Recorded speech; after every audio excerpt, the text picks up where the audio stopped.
This tutorial is on how to submit verified RFV for top management approval. First, you will receive an email notification. Click at the link provided.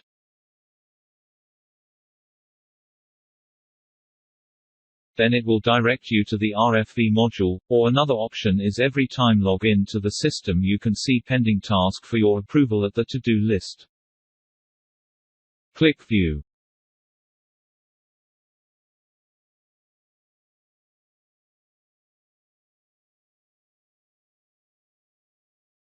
To set up a verifier, scroll down, select Verifier from the list, click the Add button to add more verifiers. Once finalized, click Submit.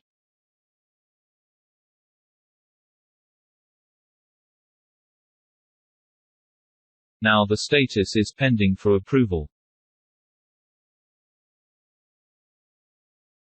Now the status is pending for approval.